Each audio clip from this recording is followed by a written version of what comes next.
예수 그리스도를 믿고 하나님의 백성된 자들에게는 하나님 앞에서 새롭게 설정된 하나님이 기뻐하시는 태도가 있음을 발견하게 됩니다. 성경은 여러 가지를 말씀하지만 그 중에 가장 중요한 신앙인의 태도 3대 대장을 얘기해라 라고 한다면 바로 감사와 겸손과 순종이다라고 말할 수 있어요. 이런 믿는 자들의 인생 가운데 하나님의 살아계심과 역사하심과 인도하심을 받을 때에 우리 가운데 신앙인으로서, 믿음의 사람으로서, 그리스도인으로서 하나님께 드릴 수 있는 신앙의 태도 중에 가장 중요한 것 중에 3가지가 감사와 겸손과 순종이다라는 거예요. 여러분, 그래서 이 3가지는 여러분이 살아가는 동안 마음 가운데 굳건히 붙잡고 의지적으로도 하나님께 고백하며 힘써 애쓰는 신앙의 태도가 되어야 된다라는 것을 성경은 분명히 말씀하고 있는 것이죠. 내 기분 때문에, 상황 때문에 어쩔 수 없어서 감사와 순종과 겸손을 잃어버린다면 하나님께서 기뻐하시지 않는 신앙의 태도다라는 것을 분명히 말씀하고 있는 거예요. 여러분, 그런데 이 3가지 신앙의 태도 가운데 겸손과 순종은 어떤 일들이 일어났을 때 우리의 마음의 중심을 살펴보며 태도, 즉 드러나는 것들을 통해 나타남을 볼 수 있는 것이죠. 여러분, 그런데 이 감사라는 것은 겸손과 순종의 그 태도를 뛰어넘어 매 순간마다, 매 상황마다, 모든 일들마다 입술로 고백해야 되는 그리스도인들의, 신앙인들의 아주 중요한 태도다라는 것을 성경은 분명히 말씀하고 있어요. 여러분, 그래서 데살로니가서 5장 18절에 이렇게 말씀합니다. 범사에 감사하라. 이것이 그리스도 예수 안에서 너희를 향하신 하나님의 뜻이니라 라고 분명히 말씀하고 있는 것입니다.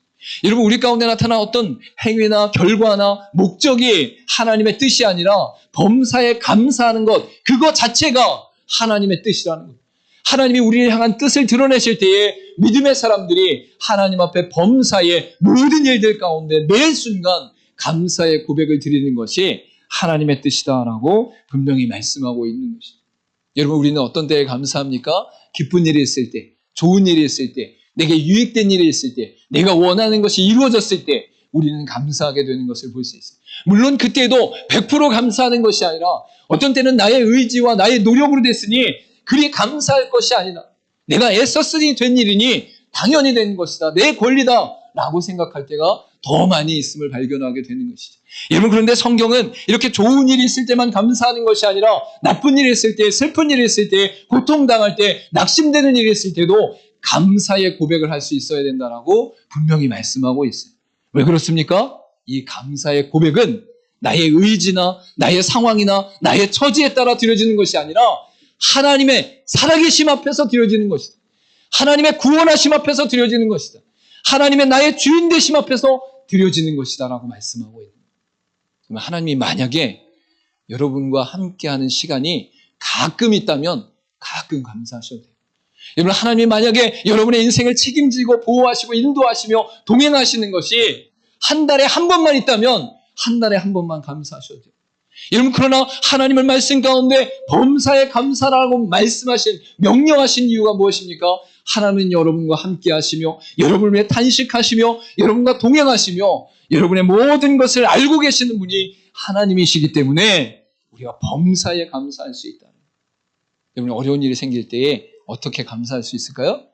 그 일을 통해서 하나님께서 나를 통해 이루실 목적이 있기 때문에 감사하는 것이고, 지금 당장이 아니라 이 과정들을 통해서 하나님께서 우리에게 놀라운 은혜를 부어주시기 때문에 감사한 것이고, 또한 우리 인생 가운데 잘못되어진 것과 연약한 것과 죄를 범하는 모든 회개의 자리 가운데 하나님이 회복시키시기 위해 고난을 주실 때도 있기에 감사한 것이. 여러분, 고난 자체도 우리에게 감사인 것을 잊지 마시기를 간절히 소망합니다. 하나님께서는 믿는 자들을 통해 그리스도 안에서 또한 그리스도의 공동체가 하나님 앞에서 온전한 신앙으로 바르게 세워지기를 원하고 계시는데, 특별히 그 모든 영역 가운데 하나님께 감사하는 신앙으로 나아가기를 소망하고 있다라고 말씀하고 있는 것이죠. 여러분, 특별히 범사에 감사할 수 있는 능력과 권세가 또한 어디로부터 오는가? 세상의 많은 사람들은 최선을 다해서 일반 은총 가운데 주어진 것을 감사하게 되는 것을 볼 수 있어요. 우리가 호흡하는 것, 심장이 뛰는 것, 태양이 뜨는 것, 공기가 있는 것, 나무와 자연이 있는 것, 내가 살아갈 삶의 기반이 있는 것, 내가 일할 수 있는 그곳이 있는 것, 이러한 것을 통해 감사할 수 있다는 거예요. 여러분, 그런데 이것은 예수 믿는 자들이나 예수 믿지 않는 자들이나 모두 누리고 있는 거예요. 이것이 바로 일반 은총이다라는 거예요. 그런데 그 일반 은총을 넘어 예수 그리스도를 믿는 자들에게는 더 놀라운 은총, 특별한 은총과 특별한 은혜가 있는데, 그것이 무엇입니까? 하나님께서 언약하신 구원의 성취 가운데 예수 그리스도를 믿음으로 말미암아 구원받고, 예수 그리스도를 믿음으로 말미암아 영생을 얻고, 예수 그리스도를 믿음으로 말미암아 하나님의 자녀된 권세를 얻게 되어진 이 특별한 은혜가 있다라는 거예요. 할렐루야!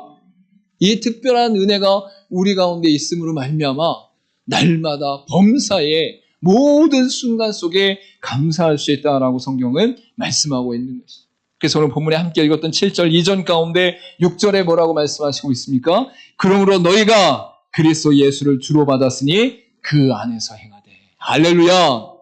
예수 그리스도를 주로 받았다는 것은 예수 그리스도께서 나를 위해 죽으심으로 말미암아 나의 모든 죄를 사하시고 하나님과 우리의 관계의 죄의 담을 깨뜨리시며 허물어서 하나님 앞에 나아갈 수 있도록 화목케 하시고 연합하게 하시는 놀라운 은혜를 베풀어 주시고, 이 땅 가운데 모든 만물과 주권과 인생과 그리스도인들과 하나님의 백성을 통치할 수 있는 그 주권이 있기 때문에 바로 예수 그리스도를 주로 받은 인생 가운데는 특별한 은혜와 특별한 은총 가운데 감사할 수 있다라는 것을 분명히 말씀하고 있는 것이죠.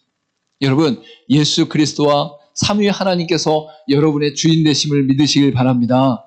인생을 살아가는 동안 어떠한 상황과 처지와 문제가 있다 할지라도 여러분의 인생 가운데 여러분의 주인은 내가 아니라, 다른 사람이 아니라, 환경이 아니라, 상황이 아니라 하나님이시다 라는 믿음의 고백을 할 수 있는 저 여러분 되기를 간절히 소망합니다. 여러분이 배에다가 힘을 한번 딱 주고 한번 외쳐볼까요?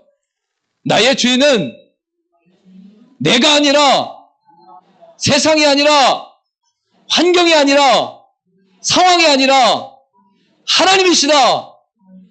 할렐루야! 여러분, 이 믿음의 고백이 있는 자들은 언제 어떻게든 어떤 상황에 있든 하나님 앞에 감사할 수 있다라고 분명히 말씀하고 있는 거예요. 그래서 시편 기자는 이렇게 고백합니다. 103편 22절 말씀 가운데 여호와의 지으심을 받고 그가 다스리시는 모든 곳에 있는 너희여 여호와를 송축하라. 내 영혼아 여호와를 송축하라 라고 말씀하고 있어요. 여호와의 지으심을 받는 것은 일반 은총 가운데 이 땅에 존재하는 모든 육체의 생명을 말씀하고 있는 것이고, 그가 다스리는 모든 것은 이 세상에 편만하게 역사하시는 하나님의 은혜와 예수 그리스도 안에서 구원받게 하신 하나님의 자녀들을 향한 하나님의 통치를 말씀하고 있는 것이죠. 그러니까 우리가 이 땅을 살아가는 동안 어떤 때나 어느 상황에나 감사할 수 있는 은혜의 역사가 일어나기를 간절히 소망합니다. 여러분, 이로 말미암아서 오늘 본문의 말씀 가운데 예수 그리스도 주로 받은 자들, 예수 그리스도에서 구원받은 자들, 예수 그리스도에서 하나님의 백성된 자들은 그 이후에 오늘 본문의 말씀 가운데 나타난 것처럼 감사함이 넘치는 역사가 일어난다라는 거예요. 여러분, 쉽게 설명드리면 세상의 수많은 사람들은 일반 은총 가운데 최선을 다해서 엄청나게 노력해서 감사를 고백해도 이 정도의 감사예요. 아, 생명 주신 감사합니다. 호흡 주셔서 감사합니다. 뭐 태양을 주셔서 감사합니다. 뭐 이 정도 수준이 굉장히 높은 수준의 감사라는 거예요. 그 밑바닥의 수준은 뭐예요? 야, 돈 벌게 해주셔서 감사합니다. 야, 뭐 내가 유익이 되니 감사합니다. 뭔가 내가 좋은 일이 있으니 감사합니다. 자기중심적인 감사 가운데 일어나는 것도 감사의 고백을 하니 감사한 것인데, 그 감사 고백보다 더 높은 수준은 내가 존재하는 것만으로 감사하는 그 일반 은총의 순종이 감사가 나타나게 되는 것이죠. 여러분, 그런데 그리스도인의 감사는 특별 은총의 감사가 있어요. 나를 구원하신 감사, 하나님의 자녀 삼으신 감사, 천국을 소유케 하심의 감사, 내 인생의 순간순간 성령과 함께 동행하시는 감사, 이 감사가 넘치게 되는 역사가 있다라는 것을 분명히 말씀하고 있는 것이죠. 여러분, 그러니까 성경을 통해 말씀하시는 것이 뭐예요? 감사가 넘친다는 것은 우리 가운데 존재하는 모든 감사의 영역을 뛰어넘어 하나님 앞에 더욱더 넘치는 감사를 드릴 수 있는 존재가 그리스도인이라는 거예요. 예수 믿는 자들이라는 거예요. 하나님의 백성이라는 거예요. 여러분, 그러니까 예수 믿는 자들은 언제나 어느 때든지 감사합니다. 감사합니다. 할렐루야. 이런 고백이 일어나기를 간절히 소망합니다. 여러분, 상황, 사람, 사건, 여건, 재정, 건강, 이러한 것 때문에 감사하는 정도는 누구나 할 수 있어요. 여러분, 그러나 우리의 감사는 하나님의 통치와 주권 가운데 넘치는 감사를 드리는 역사가 일어나는 줄 믿으시길 감사합니다. 그럼 이쯤 되면 앉아 계신 분들이 아우 도저히 자리에서 못 앉아 있겠어요 이러면서 벌떡 일어나고 감사. 안 그러셔도 됩니다. 이미 마음은 그러실 줄 믿습니다. 여러분 안에 날마다 감사가 넘쳐날 수 있기를 간절히 소망합니다. 특별히 오늘 본문의 말씀을 통해서 더 구체적으로 믿음의 사람들이 예수를 주로 섬기는 자들이 예수와 동행하는 자들이 어떤 부분 때문에 어떤 이유 때문에 감사함이 넘치는가를 본문의 말씀 가운데 분명히 말씀하고 있어요. 첫 번째는 무엇이냐면 주께 뿌리를 내림으로 감사함이 넘칩니다 라고 분명히 말씀하고 있죠. 오늘 본문의 말씀 앞쪽에 보면 그 안에 뿌리를 박으며 뒷부분 가운데 감사함을 넘치게 하라 라는 것을 분명히 말씀하고 있어요. 뿌리를 박는다는 것은 우리 가운데 영적 공급을 갈급해 하면서 영적 공급을 받을 수 있는 뿌리가 연결되어진다는 것을 분명히 말씀하고 있는 것이죠. 여러분 한 생명, 한 식물, 한 나무가 자라날 때에 위로 태양의 빛을 받고 아래로는 뿌리를 내리며 영양분을 공급받게 되어지는 것을 볼 수 있어요. 여러분 그런데 이 영양분을 공급받는 그 나무나 식물이 뿌리를 굳건하게 내리지 못하면 아무리 날씨가 좋아도 아무리 평안한 상황이 되어져도 그 나무는 쓰러지게 되어지는 것을 우리가 알 수 있는 것이죠. 이런 뿌리가 연약한데 외적으로 풍성한 나무는 조금만 태풍 불어도 조금만 비바람이 불어도 쓰러지게 되는 것을 볼 수 있어요. 여러분 그런데 겉으로는 연약한 것 같고 겉으로는 미약한 것 같은데 그 뿌리가 견고하게 세워지고 내려지고 공급을 받게 되어지는 존재면 그가 아무런 어떠한 상황 속에 그 고난과 고통과 태풍이 임한다 할지라도 쓰러지지 않게 되어진 것을 볼 수 있는 것이죠. 여러분 여기에서 그 안에 뿌리를 박는다는 것은 바로 하나님 안에 뿌리를 박고 예수 안에 뿌리를 박고 하나님의 말씀에 뿌리를 박고 영적 공급이 이루어지는 역사가 일어나는 인생 가운데 감사함이 넘치게 된다라고 분명히 말씀하고 있는 것이죠. 여러분 식물이 자랄 때 나무가 자랄 때에 그 나무의 윗부분과 식물의 윗부분을 잘라도 그 뿌리가 깊이 뿌리 내리고 있으면 다시금 잎사귀가 나고 다시금 생명이 자라나고 다시금 나무가 세워지게 되는 것을 볼 수 있습니다. 여러분 뿌리를 견고케 한다는 것은 외적으로 어떠한 고난과 고통이 온다 할지라도 하나님으로부터 영적 공급을 받을 수 있는 은혜의 능력이 담겨진 인생이다라는 것을 분명히 말씀하고 있는 거예요. 여러분 이 뿌리의 역사가 우리 가운데 얼마나 큰 감사입니까? 우리가 이 땅을 살아가는 동안 어려움이 있고 고난이 있고 고통이 있는 것은 믿지 않는 자들이나 믿는 자들이나 모두에게 존재하는데 그때마다 우리는 공급을 받지 못해 쓰러지는 것이 아니라 공급이 약해서 넘어지는 것이 아니라 우리의 인생과 우리의 생명과 우리의 영혼 가운데 함께 하신 하나님께서 영적으로 공급하시며 부어주시며 인도하시며 함께 하심으로 말미암아 우리 안에 다시금 일어날 수 있는 능력의 역사가 일어나니 얼마나 감사하냐. 여러분 세상에 많은 사람들은 어려운 일을 겪을 때 힘든 일이 있을 때 그들 가운데 절망과 낙담밖에 바라볼 게 없어요. 왜? 의지할 대상이 없어요. 온전하게 완전하게 붙잡을 대상이 없어요. 자신의 마음 가운데 허탄하고 고통스러우며 슬프며 아픈 가운데 그것을 위로할 대상이 없어요. 그 마음 가운데 함께 하시며 같이 아파하며 우리의 인생 가운데 그 과정들을 통과하게 하시는 하나님의 은혜의 공급이 없다라는 거예요. 여러분 그러나 믿음의 사람들은 뿌리를 박음으로 말미암아 영적 공급과 영적 성장이 일어나는 줄 믿으시길 간절히 소망합니다. 이것이 있는 것이 믿는 자들에게 감사함이 넘치는 역사로 나타난다라고 분명히 말씀하고 있는 것이죠. 베드로전서 4장 11절 말씀 가운데 만일 누가 말하려면 하나님의 말씀을 하는 것 같이 하고 누가 봉사하려면 하나님의 공급하신 힘으로 하는 것 같이 하라. 이는 범사의 예수 그리스도로 말미암아 하나님의 영광을 받으시게 하려 함이니 그에게 영광과 권능이 세세에 무궁토록 있느니라. 아멘이라고 말씀하고 있죠. 여기 말씀 가운데 중간 부분에 보면 누가 봉사하려면 하나님의 공급하시는 힘으로 하는 것 같이 하라라고 말씀하고 있죠. 여러분 우리가 봉사할 때에 기쁨으로 감사함으로 하지만 어떤 때는 어려울 때가 있고 어떤 때는 마음이 안 맞을 때가 있고 어떤 때는 뜻대로 되지 아니할 때가 있고 어떤 때는 사람들이 인정해 주지 않음으로 말미암아 실망할 때가 있음을 발견하게 되는 거예요. 여러분 근데 그 봉사할 때에 우리가 누구로부터 공급을 받습니까? 하나님으로부터 공급을 받는다. 그래서 여러분이 봉사하고 헌신할 때에 힘들 때도 있어요. 지칠 때도 있어요. 다른 사람이 인정해 주지 않을 때도 있어요. 뜻이 안 맞아서 갈등이 일어날 때도 있어요. 또한 이것을 하는 의미가 점점 사라질 때가 있어요.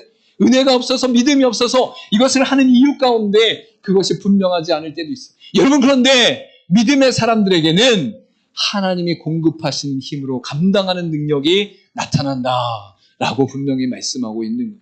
할렐루야. 예수 안에 뿌리를 받고 있다는 것이 얼마나 큰 은혜인지를 감사하며 기뻐하는 인생 되기를 간절히 소망합니다. 두 번째로 나타나는 감사함이 넘치는 이유가 무엇이냐? 세움을 받은 교훈으로 감사함이 넘칩니다 라고 분명히 말씀하고 있죠. 오늘 본문의 말씀 가운데 두 번째로 나타난 중간 부분 가운데 세움을 받아 교훈을 받은 대로 라고 말씀하시며 감사함을 넘치게 하라 라고 분명히 말씀하고 있어요.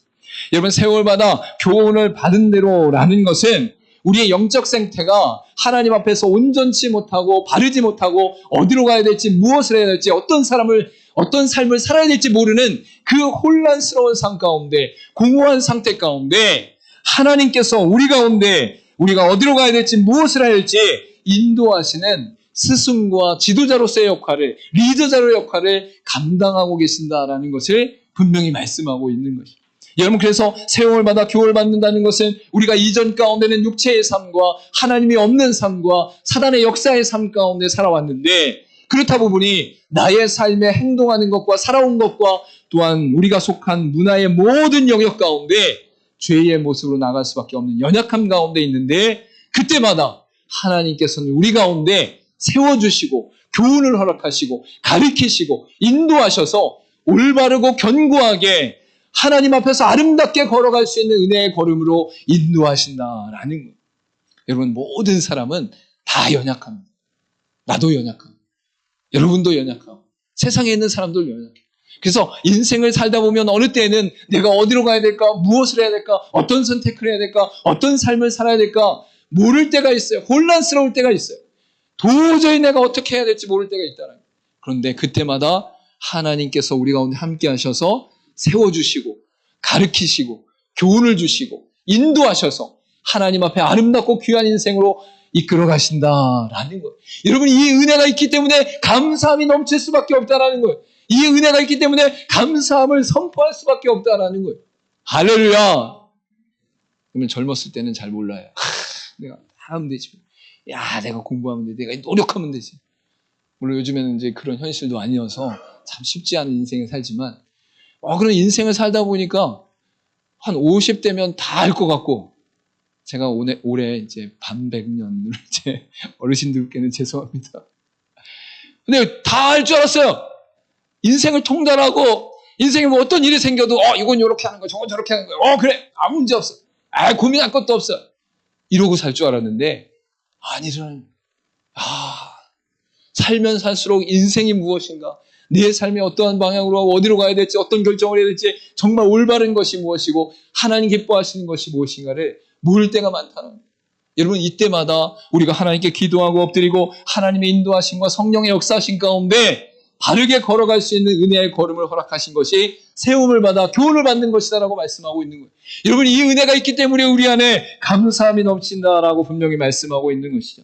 디모데전서 1장 10절부터 11절 말씀 가운데 음행하는 자와 남색하는 자와 인신매매하는 자와 거짓말하는 자와 거짓맹세하는 자와 기타 바른 교훈을 거스르는 자를 위함이니 이 교훈은 내게 맡기신 바 복되신 하나님의 영광의 복음을 따름이니라 라고 분명히 말씀하고 있는 거예요. 여기서 강조하며 극단적으로 이 땅 가운데 가장 죄악된 모습들을 열거하고 계시지만, 그 말씀 가운데 우리도 이 땅의 연약한 부분과 어디로 가야 될지 모르는 부분과 넘어지는 부분들이 끊임없이 발생하는 것을 볼 수 있죠. 여러분들, 이 말씀을 통해 우리 가운데 드러나는 것이 무엇입니까? 이 교훈을 통하여, 이 교훈은 우리에게 복되신 하나님의 영광의 복음을 따름으로 나타나는 것이다 라고 말씀하시며, 하나님 앞에 바르고 온전하게 세워져가는 인생의 걸음을 하나님께서 이끄신다라는 것을 분명히 말씀하고 있는 것이죠. 여러분, 우리가 결국 하나님 앞에 갑니다. 모든 육체는 죽음을 맞이합니다. 근데 이 죽음과 사망, 이 부분에서 완전하게 이야기하는 그 어떠한 사람이나 철학이나 종교가 없어요. 그러나 성경은 수천 년 동안 하나님의 계시 가운데 우리의 영역을 뛰어넘은 하나님의 영역 가운데 우리에게 말씀하시며 인도하시며 역사하고 계십니다. 그리고 그 모든 구원의 여정 가운데 각 개인의 삶 속에서도 하나님께서 개입하시며 함께하시며 역사하시며 그 삶을 인도하고 계시는 줄 믿으시길 간절히 소망합니다. 이 믿음의 고백이 있는 자들은 감사함이 넘칠 수밖에 없다라고 분명히 말씀하고 있는 것이죠. 마지막으로 우리가 감사함이 넘칠 수밖에 없는 이유는 바로 믿음에 굳게 서 있기에 감사함이 넘칩니다라고 고백할 수 있는 것이죠. 오늘 본문의 말씀 가운데 뒷부분에 보면 믿음에 굳게 서서 감사함을 넘치게 하라라고 분명히 말씀하고 있어요. 여러분, 믿음에 굳게 선다는 것은 하나님의 은혜의 자리 가운데 내게 아직 보이지 않는 모든 영역 가운데의 일들을 바로 믿음으로 행하며 믿음으로 나아가며 믿음으로 감당하는 역사 가운데 감사가 넘치게 된다라는 것이죠. 여러분, 제가 이 말씀 한번 드려보겠습니다. 제가 김민수입니다. 김민수 목사입니다. 믿어주십시오. 라고 하면 뭐 눈앞에 계신데 내가 몰라 그거를? 라고 얘기할 수밖에 없는 거예요. 여러분 눈앞에 있는 책상입니다. 믿어주십시오. 말하지 않습니다. 여러분 지금 예배를 드릴 때 이것이 예배입니다. 예배라는 걸 믿어주십시오라고 말하지 않아요. 여러분 지금 이 순간 내가 보고 느끼고 경험하는 모든 순간의 현실은 믿음이 아니에요. 그런데 우리가 앞으로 살아가는 모든 삶의 여정 가운데 미래의 일과 죽음의 일과 앞으로 닥치는 수많은 불안한 일들 가운데 앞으로 어떻게 되어질지 모르는 상황들이 바로 우리 가운데는 믿음으로 나아가며 믿음으로 결정하며 믿음으로 선포하며 믿음으로 승리할 수 있도록 인도하시는 것이 바로 믿음으로 서 있는 그 위치다라고 분명히 말씀하고 있는 것이, 여러분 믿지 못할 수밖에 없는 영역 속에서도, 그리고 도저히 파악할 수 없고 이해할 수 없고 내가 어떠한 방법으로 나갈지 모를 미래의 세계와 불안한 세계 속에서도 우리가 믿음으로 선포할 수 있는 은혜의 능력을 하나님께서 허락하심으로 말미암아 감사함이 넘칠 수밖에 없다라고 성경은 분명히 말씀하고 있는 것이죠. 여러분, 어디로 나갈지 모를 때에 불안한 미래와 걱정되는 상황과 또한 죽음 이후의 모든 상황들을 통해 하나님께서 허락하신 믿음으로 말미암아 기뻐하며 감사하며 승리하는 저 여러분 되기를 간절히 소망합니다. 그래서 히브리서 기자는 11장 8절 가운데 믿음으로 아브라함은 부르심을 받았을 때에 순종하여 장래의 유업으로 받을 땅에 나아갈새 갈 바를 알지 못하고 나아갔으며 라고 분명히 말씀하고 있어요. 아브라함을 믿음의 조상이라고 선포하는데 그 아브라함을 하나님이 이끄시고 인도하실 때에 아브라함은 갈 바를 알지 못했다라는 거예요. 앞으로 어떠한 인생이 펼쳐질지, 어디로 가야 될지, 어떠한 일이 일어날지 알지 못했다라는 거예요. 여러분, 그래서 아브라함이 초기에는 어떤 일이 일어났어요? 가나안 땅에 기근이 일어나니까 죽을 것 같아서 애굽 땅으로 옮기는 사건이 일어나는 것을 볼 수 있어요. 여러분, 그러나 하나님께서 그를 버리지 아니하시고 그를 징계하지 아니하시고 그 인생을 인도하셔서 결국에는 모리아산에 이삭을 바칠 때에 아들을 바쳐라, 독자를 바쳐라, 그 한마디에 네, 알겠습니다. 무슨 일이 일어날지 모르는 거예요. 어떻게 전개될지 모르는 거예요. 그러나 그때에 아브라함이 선택한 것이 무엇입니까? 믿음으로 하나님을 신뢰하는 거예요. 여러분, 여러분의 아들을, 여러분의 자식을 바치라고 하나님 만약에 말씀하셨으면 우리 가운데 아브라함의 믿음으로 나아갈 수 있는 능력이 있는가를 살펴보십시오. 그러한 일이 일어난다는 뜻이 아니라 하나님께서는 각자의 인생 가운데 각자의 방식 가운데 하나님의 각자에게 맞는 하나님의 시험이 있지만 그 시험 가운데 아브라함과 같이 아들을 바쳐라라고 하는 그 한마디에 믿음으로 나아가며 갈 바를 알지 못하는 가운데도 순종하며 하나님을 신뢰할 수 있는 능력이 있냐는 거예요. 여러분, 그런데 이 믿음에 굳게 서 있는 자들은 감사함이 넘친다는 거예요. 앞으로 내가 어떤 삶을 살아갈지, 미래에 무슨 일이 있을지, 죽음 이후에 어떤 일이 있을지, 지금 닥친 상황과 사건 속에 앞으로 어떻게 전개될지 모르는 상황 속에서도 그것을 두려움과 걱정과 불안함 가운데 살아가는 것이 아니라 믿음으로 담대하게 나가며 믿음으로 평안함으로 나가며 믿음으로 견고하게 나가는 역사가 있기 때문에 그 걸음으로 말미암아 감사함이 넘친다라고 분명히 말씀하고 있는 것이죠. 할렐루야! 여러분, 믿음에 서 있기 때문에 더욱더 감사함이 넘치는 이러한 인생 되기를 간절히 소망합니다. 에베소서 5장 19절과 21절 말씀에 이렇게 선포합니다. 시와 찬송과 신령한 노래들로 서로 화답하며 너희의 마음으로 주께 노래하며 찬송하며 범사의 우리 주 예수 그리스도의 이름으로 항상 아버지 하나님께 감사하며 그리스도를 경외함으로 피차 복종하라 라고 분명히 말씀하고 있는 것이죠. 여러분, 우리가 날마다 모든 일에 범사에 순간순간마다 감사할 수 있는 이유가 무엇입니까? 바로 예수 그리스도의 이름으로 항상 아버지께 감사할 수 있는 은혜를 누리고 있기 때문이에요. 여러분 생명을 얻은 자들입니다. 하나님의 자녀입니다. 하나님의 백성입니다. 그 은혜 가운데 감사함을 누리시길 간절히 소망합니다. 또한 이 감사가 오늘 본문의 말씀에 구체적으로 주께 뿌리를 내림으로써 세월을 받은 교훈으로 말미암아 또한 믿음에 굳게 서 있기에 우리의 인생 가운데 감사함이 넘치는 저와 여러분의 인생 되기를 간절히 소망합니다. 기도하도록 하겠습니다.